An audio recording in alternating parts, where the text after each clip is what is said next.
Bienvenue dans le podcast Unbedingt. Unbedingt, c'est un podcast littéraire.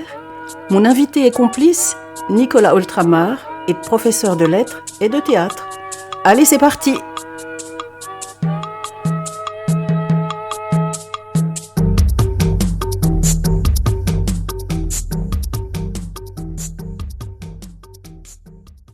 Chers auditeurs, chères auditrices, bonjour. Dans ce podcast, nous allons poursuivre notre discussion autour du roman d'Abdourahmane Ouaberi, « Pourquoi tu danses quand tu marches ». Cet auteur djiboutien raconte dans ce récit son enfance. Il évoque la maladie qu'il a touchée quand il avait 7 ans. Cette maladie, c'est la poliomyélite, une maladie très handicapante dans un pays où les structures, à l'époque, c'était dans les années 70, ne permettaient pas de soins. Et cet événement tragique a influencé sa vie ultérieure et l'a poussé vers les études. Alors, nous avons parlé des personnages la semaine dernière, nous avons parlé de la construction des personnages, de la trajectoire du personnage, et nous nous sommes posé la question de savoir dans quelle mesure ce roman était un roman d'apprentissage. Alors quand je dis classique, c'est au sens universel, quoi. Une sorte de... Ce roman, Nicolas, est-ce que c'est un poil de carotte africain ? Est-ce que c'est un enfant victime, une fleur qui éclot ? Ou bien, tout simplement, un écrivain qui trouve sa voie ? Alors je pense évidemment que les deux personnages ne sont pas comparables, mais c'est ce que raconte Sartre dans Les mots.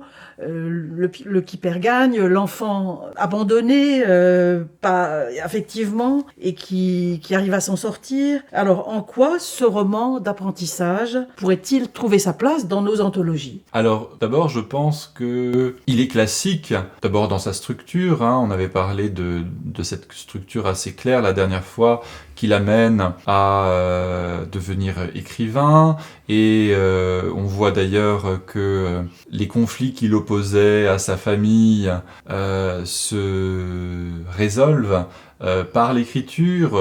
Là, le livre se termine avec des mots d'amour envers ses parents. C'est donc une écriture qui doit réconcilier les générations. Et ce n'est pas un hasard si tout le livre est adressé à sa fille Béa. C'est là encore une façon de tisser les générations entre elles pour assurer une passation, une transmission. Et c'est aussi finalement l'expérience de son enfance djiboutienne qu'il transmet à sa fille qui, elle, n'est pas née dans ce pays-là. Donc on est dans quelque chose de l'ordre de la transmission, et ça se voit de manière assez classique. Ensuite, au niveau des différents épisodes qui jalonnent le récit, il y a quand même pas mal de moments qui sont, on va dire, assez clichés, ou en tout cas qui sont des lieux communs attendus d'un récit d'enfance. Et je m'aventurerais peut-être en disant que c'est aussi des clichés d'un roman d'enfance dans un pays africain. Parce que c'est vrai que, par exemple, l'épisode de la circoncision m'a rappelé un épisode assez similaire, me semble-t-il, dans L'Enfant Noir de Kamar Al-Ay, qui peut-être sert là aussi d'hypotexte à cet ouvrage. Bon, je ne suis pas du tout spécialiste de ces questions-là, mais c'est vrai que ça m'a rappelé, par exemple, ce récit. Et ce qui est amusant, c'est que quand il raconte comment il écrivait ses rédactions à la chaîne pour les caïds qui les lui demandaient, je pense qu'il nous donne un certain nombre de trucs d'écriture, les ficelles avec lesquelles il écrit ses romans. Et l'une d'elles, eh bien, c'est finalement de faire des variations sur des ouvrages connus, d'emprunter, donc de se livrer à une forme de réécriture, si bien que toutes les œuvres que tu as citées, ce ne serait peut-être pas effectivement impensable qu'il y ait pensé et qu'il s'en soit inspiré pour nous proposer cette variation. Donc l'originalité, elle sera dans la qualité de cette variation, une qualité que je décrirais moi dans peut-être une sorte de rejet de la linéarité classique. C'est-à-dire que la trame temporelle n'est pas uniforme, linéaire, c'est plutôt morcelé, fragmenté. On ne sait pas toujours combien de temps se sont passés entre un événement et l'autre. On ne sait pas toujours d'ailleurs si l'événement qui vient après ne s'est pas passé avant. Donc une chronologie qui serait plus de l'ordre, on va dire, je ne sais pas si on peut dire de la circularité, mais en tout cas sinon du zigzag, de la courbe. Et tout ça d'ailleurs rejoint pour moi le titre. Alors je ne sais pas si c'est une référence volontaire, mais j'aurais tendance à penser que vu son bagage littéraire, ça l'est. Mais pourquoi tu danses quand tu marches? Bon, pour moi, ça fait forcément référence aux célèbres pages de Paul Valéry, où il va opposer la prose et la poésie, en comparant la prose à une marche, ce qui correspond à son étymologie. Prorsus, en latin, c'est la marche vers l'avant, et il l'oppose donc à la poésie qu'il assimile à la danse. La danse, avec son autotélisme, ses courbes et ses retours, qui là aussi se retrouvent dans l'étymologie du versus et de la strophe, qui là aussi évoque toujours une sorte de retour, comme un peu c'est le mouvement du laboureur qui sillonne son champ en faisant des allers-retours.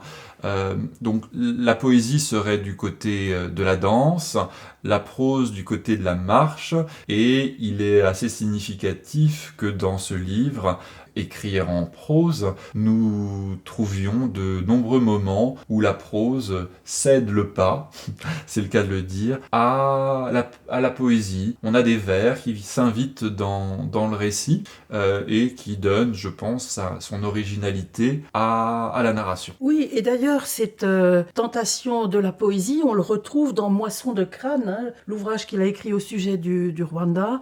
Alors, bon, là, c'est évidemment tout autre registre, c'est de la littérature génocidaire, mais on sent justement cette tentation vers la poésie.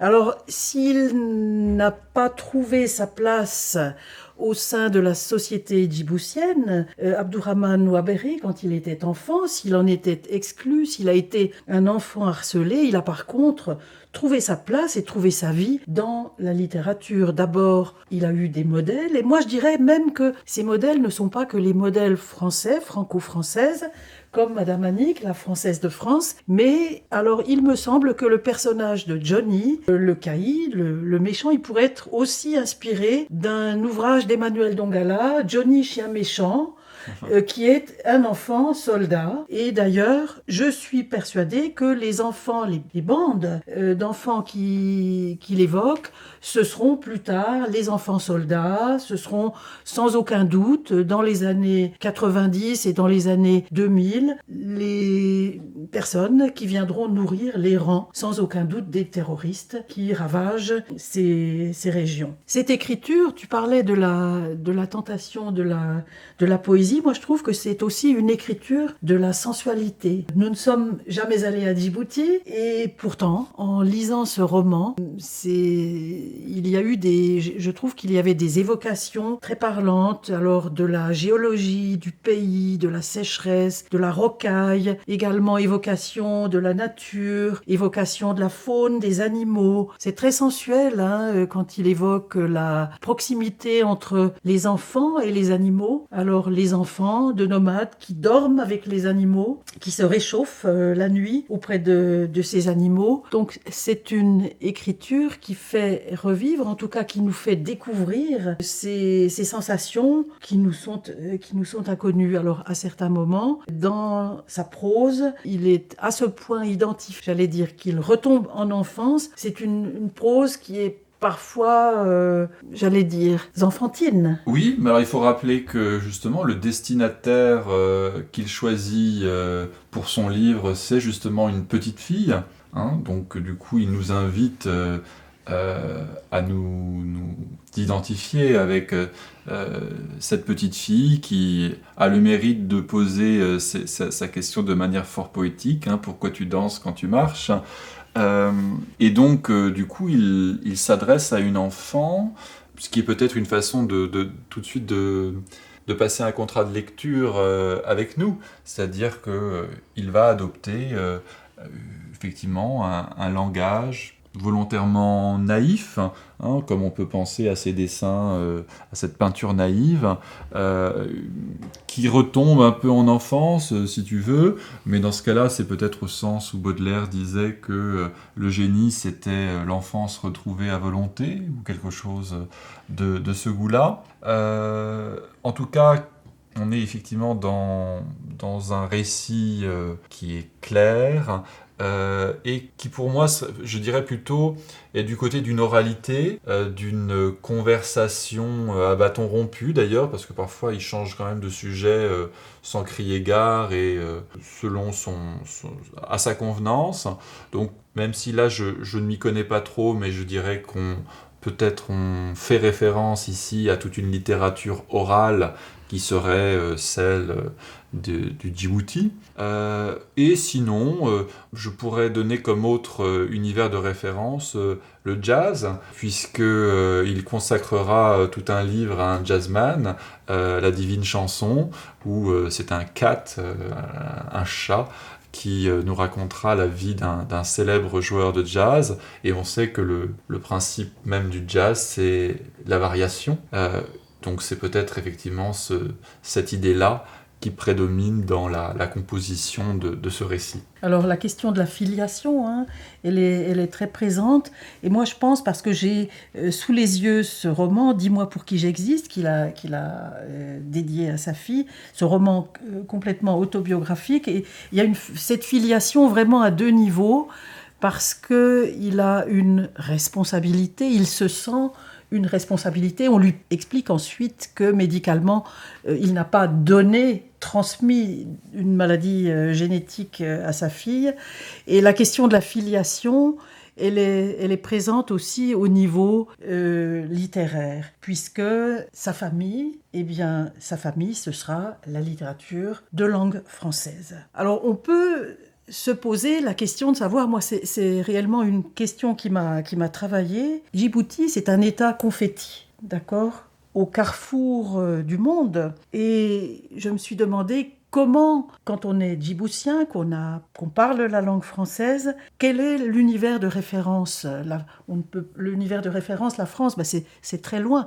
Donc on est plus ou moins condamné à quitter ce pays et puis à passer à un autre univers qui est l'univers au sens le plus large de la francophonie. Alors dans Pourquoi tu danses quand tu marches, j'ai l'impression que justement cette problématique de la francophonie est absente. Dans la mesure où justement il y a toutes ces pages où il nous décrit le plaisir qu'il a à collectionner les mots. Il dit un peu comme un entomologiste qui collectionne les insectes. Lui, il récupère des mots et il est clair que sa langue, c'est le français, c'est celle effectivement des professeurs qui l'ont stimulé. Donc il y avait Madame Annie, il y avait Madame Ellul un peu plus tard. Donc on a vraiment l'impression qu'il n'y a même pas de question qui se pose quant à la légitimité ou la normalité d'écrire en français, parce que c'est la langue avec laquelle il s'est manifestement constitué, libéré. Voilà. Mais ça ne veut pas dire que dans d'autres romans ou dans d'autres livres, il n'aborde pas cette question. Hein. Il a écrit un autre livre sur les États-Unis d'Afrique, qui s'amuse avec le panafricanisme. Donc il a une conscience évidemment de ces questions, certainement il enseigne également, puisqu'il est à Washington, puisqu'il enseigne la littérature française mais aussi des littératures francophones. Mais on a ici l'impression dans Pourquoi tu danses quand tu marches que le français c'est une religion. C'est une religion. C'est la langue de Madame Annick et ça ne se discute pas. Et ça ne se discute pas, d'accord. Parce que c'est vrai qu'on est habitué à voir chez les auteurs francophones, et cela se comprend, une certaine distance critique ou une forme d'ironie. Ou, voilà, on pense par exemple à Alain Mabankou, où il y a quand même ce jeu de l'ironie par rapport à la langue française, sans pour autant... Oui, c'est toujours le problème. Pourquoi écrire avec la langue de l'ancien colonisateur? Bon, là, j'ai l'impression que la question est volontairement évacuée. C'est la langue avec laquelle il a été éduqué, celle qu'il s'est complètement appropriée, donc c'est sa langue. C'est sa langue, voilà. Alors, chers auditeurs, chères auditrices, merci de votre attention. Merci Nicolas. Et à la prochaine fois.